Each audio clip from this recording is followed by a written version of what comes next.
Hello, my noble band of outlaws. Outlaw Samurai coming at you live with a video.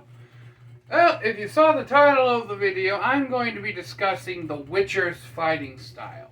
Shadiversity has taken a crack at this himself. It's been a while since I watched his video, so if I say stuff Shad's already said, and if I say new stuff, tell me in the comments. But in any case, I know what I'm about to do. And if we take a look at my side profile for a moment, I am clearly a fat man about to discuss martial arts on the internet. Now, that is something that I feel like I should mention here, is that you don't need to be skinny, well-built, and as flexible as Bruce Lee to do martial arts.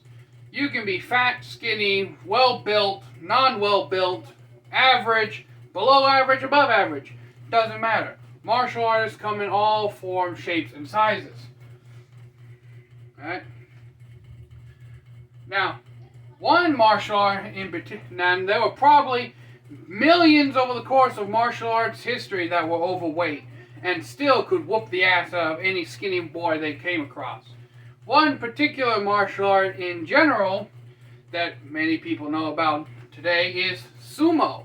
And it's predominantly practiced by generally overweight men. But here's the thing. Under that layer of fat is generally a massive wall of muscle. Sumo wrestlers do ungodly amounts of strength training. And they also eat an ungodly amount to fuel that strength. And ancient sumo, before the Edo period, was even worse. You had kicks, gouges, slaps. Kicking your opponent in the testicles didn't matter. There's no holds bar, destroy the other guy. And ancient sumo, from which modern sumo is derivative, is the actual martial art of sumo, as far as I'm aware. Modern sumo is more of a sport version of it. But in any case, I digress. I mentioned that. This ties into the skallagrim response video I made, by the way. This little rant. So I'll put a thing in the description. Skip ahead to the 3-minute mark. Now, The Witcher's fighting style is actually historically derived from the fighting styles used to fight with montantes, claymores, great swords, and Schweihanders. Or as I just said, all those can be lumped together into the great sword category. These flamboyant, constantly spinning sword flourishes combined with 360-degree spins. And you thought I wouldn't have an analog to show that. Now I'm pressed for space, but bear with me. As the Witcher is spinning his sword around, he's also spinning himself. Now, I believe Shadiversity made this point, and I'm going to make this point as well, that when you're fighting multiple opponents, opponent here, opponent there, and opponent there, if you have 4 opponents and they're surrounding you, then logic would dictate, oh shit, I'm fucked. But here's the thing. If you can spin around, not even a full spin, if you can get to the side of your opponent and cut, while simultaneously bringing your sword back around to cut another opponent, you essentially create a bubble, an area around your body that becomes much harder to penetrate. This is why great swords were so ferocious and why the pike and spear, the spear is the quote-unquote king of the battlefield. The only weapon that could fight against a spear was a great sword. This is why in Germany in the 15th century, Landskreuz, which means servant of the land. German mercenaries used the Zweihander to disrupt Swedish pike formations. Because of the Zweihander's legendary ability, it was said to be able to cut through a pike shaft. Which, if you have good edge alignment, good power, and a good enough blade on your sword, it is very much possible to cut through a 1-inch piece of wood. Just saying. But that's why the Zweihander was so feared by the pikemen. It disrupted their formation, allowing other soldiers to get in. And this fighting style does have its merits in the multiple people surrounding you fighting style. We see this a lot when in video games, movies, anime, manga, the characters will spin around and slash, or just do like a shing shing shing shing cool anime pose. And yeah, it's bullshit, but the actual act that they are doing is viable. Now, I have a few concerns about this fighting style. One is the act of spinning your sword around. Now, what I mean by this is, we in the backyard cutting community and anyone who cuts with a sword knows about edge alignment. It is one of the most crucial things when cutting something, or someone in this instance. Now, watch as I cut down, and then I bring my left arm up, then back down. If I cut someone here, and then have to cut someone to my right, my edge is not aligned to cut them. Now, if I was just going to do like a snap, cut, then thrust, it's a little different. The Witcher's fighting style as a whole is not conclusive enough to maintaining a proper edge alignment. And I know you can make the argument that the swinging of the blade is just to keep momentum, to bring it up and then bring it into alignment. And you can do that. It is feasibly possible. But in a situation where you are under the pressure of having 3 to 4 different opponents attacking you at once, and you have to make split-second decisions that would either cause you to end up either dying or surviving, maintaining your edge alignment kind of gets thrown out the window. I don't remember who said this, but in a stressful situation, you will not rely on your level of skill, you will rely on your level of mastery. Basically, you could be extremely skilled at cutting for, let's say, a competition. You always score perfect scores in a competition, but when you're actually fighting somebody and you've never actually studied the combat aspect of using a sword, you'll go back to your level of mastery, which is just flailing it around and hope to God you hit a vital part of your opponent. But yeah. And that's what I have trouble with the Witcher's fighting style. I find that maintaining that edge alignment is kind of difficult. Because as we see, we cross our arms.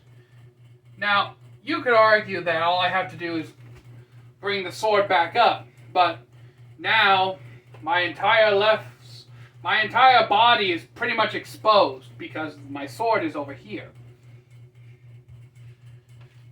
Which, tight movements is the key to swordsmanship in the long run. You want to keep your movements tight, minimum, and consistent. And The Witcher does a very good job of doing this. Don't get me wrong.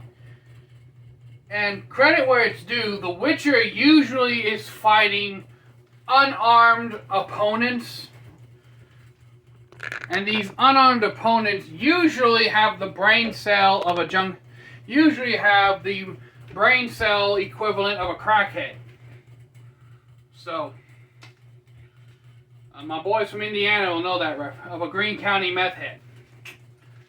You from Indiana, you'll get that reference. So yeah,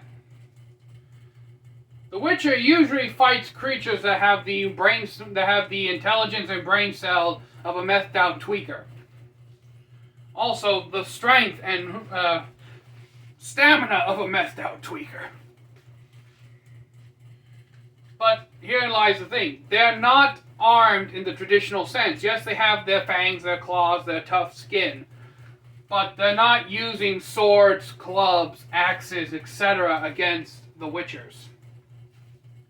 It's usually just slash, like a slash,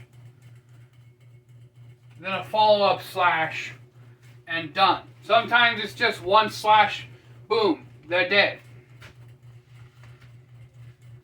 But yeah, when the Witcher in turn is fighting against humans, that's another story.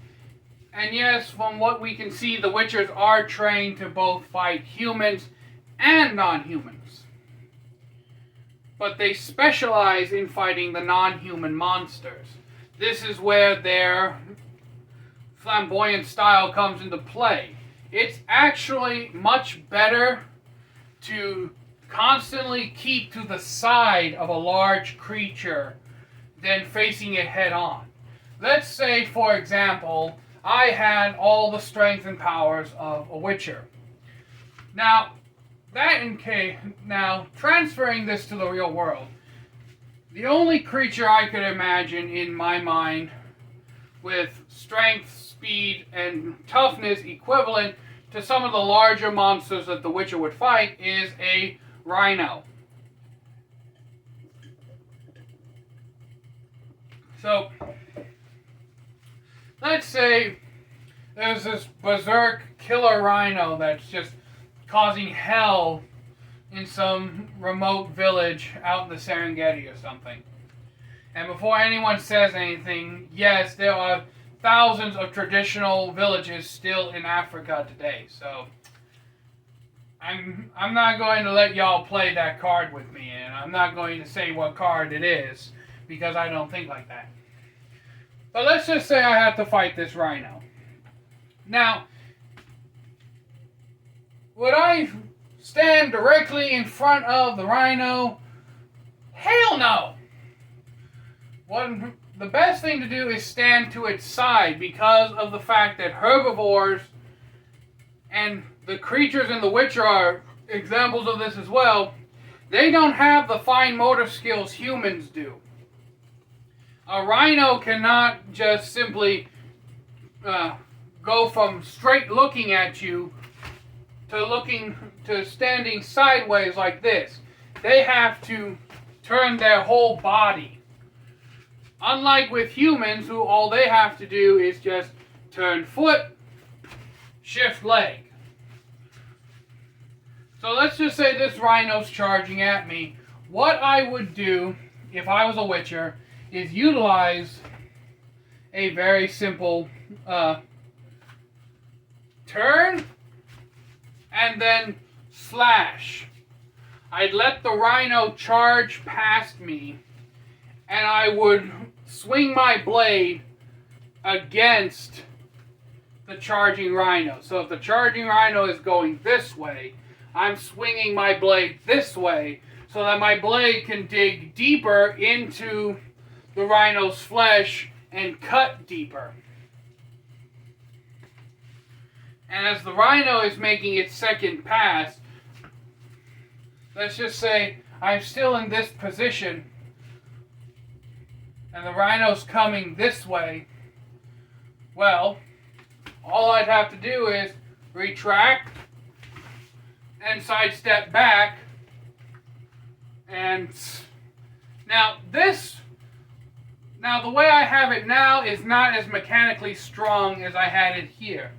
Here, I'm pushing against the flow of force. And in this direction, I'm pushing into the flow of force. Since the flow of force is coming directly at me, I'm pushing in this direction.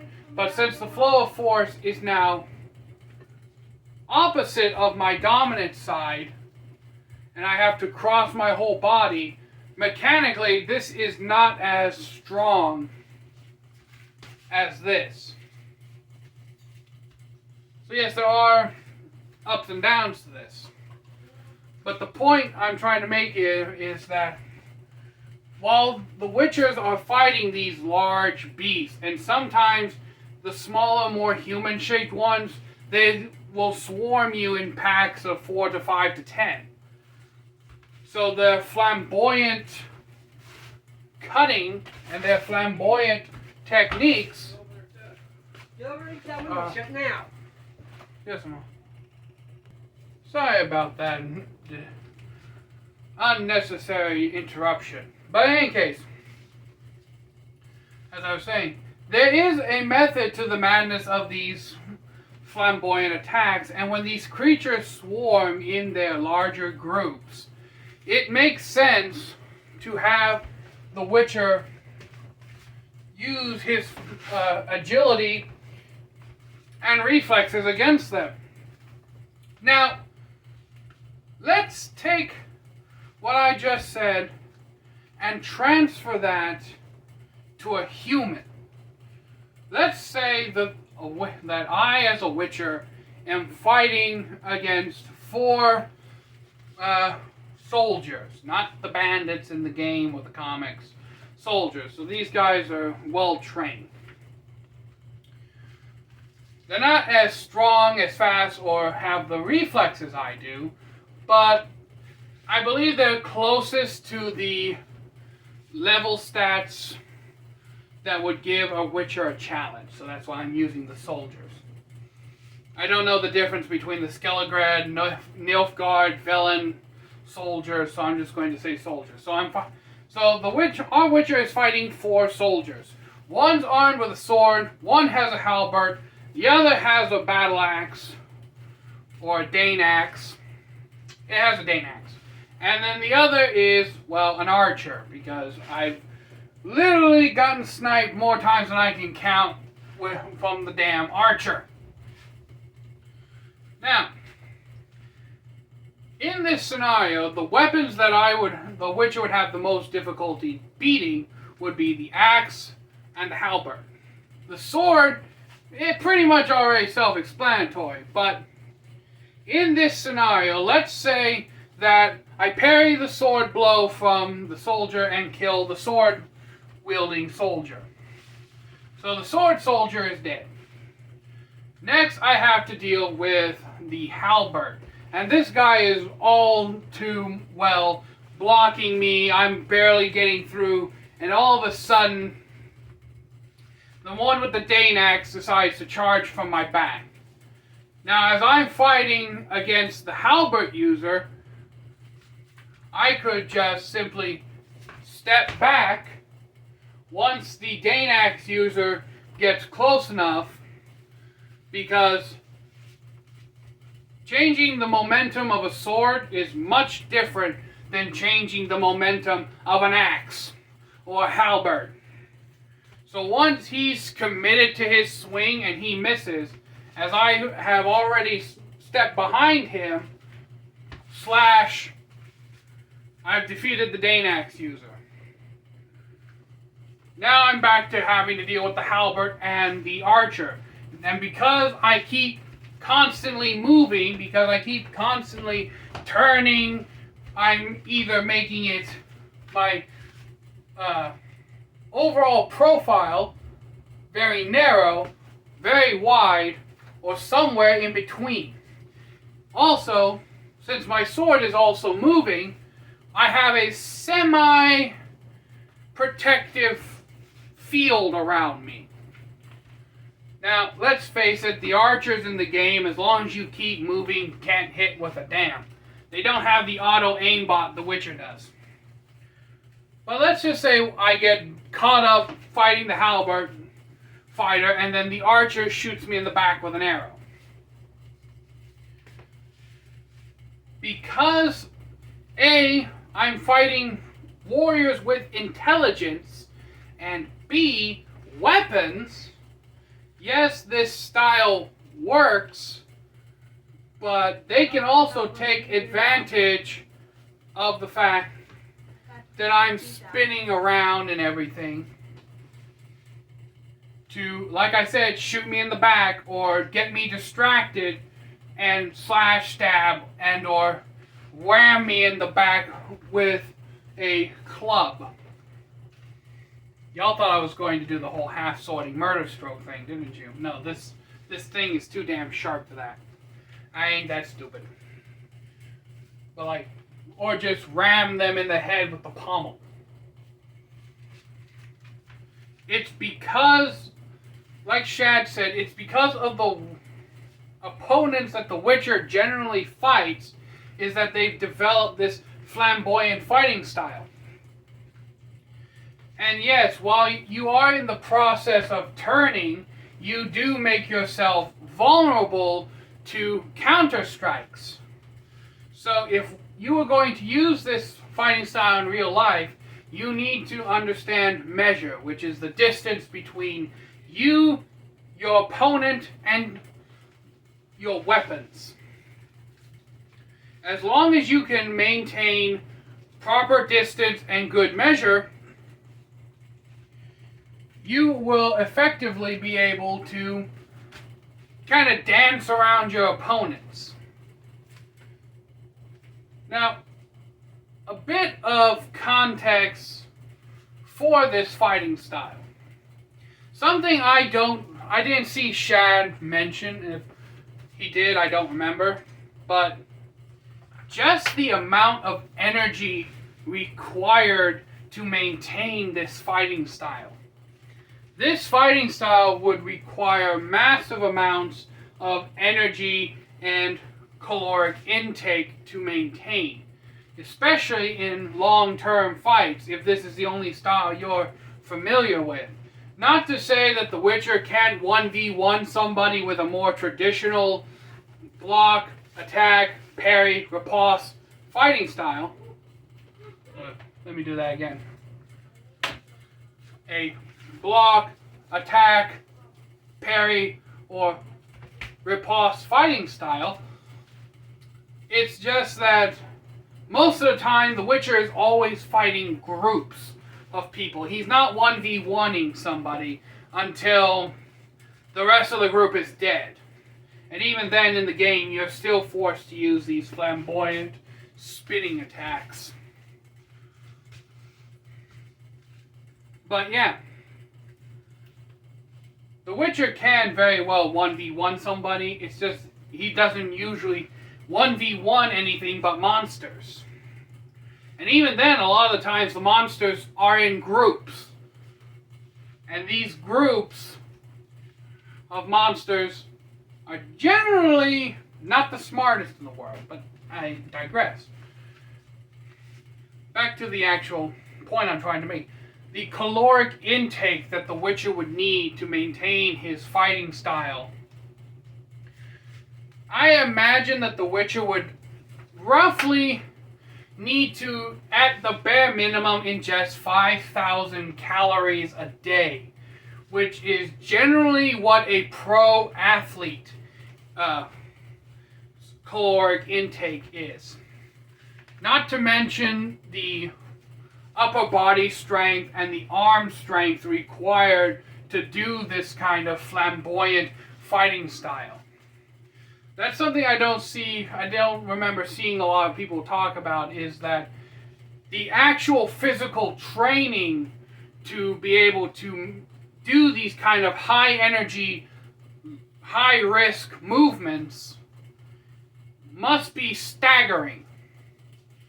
And I feel as if The Witcher would require maybe even double the standard caloric intake of a high performance athlete.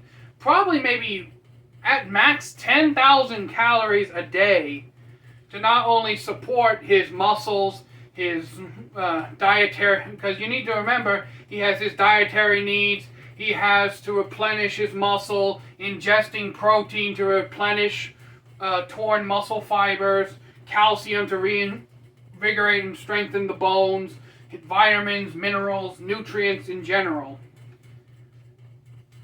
And I would also assume that in order to keep his body in the prime condition required to utilize these techniques, he would be doing daily muscle training, if not lifting training. Maybe push-ups or swinging around a heavy branch or something. I don't even want to know how much training the Witchers had to go through to be able to perform these kind of techniques for what seems like indefinite periods of time. But these have been my thoughts on the Witcher's fighting style. I hope you found my ramblings useful, and for once my bad habit of swaying around and walking around the room as I talk actually makes sense in this video's context. So, if I have forgotten anything that you believe I should have included in this, or if you have any points that you have that I made that you disagree with, please write them in the comments below. So until next time, my noble band of outlaws, Outlaw Samurai tells all y'all, be crazy rednecks, be safe using your weapons. I'm out. Peace and happy witchering.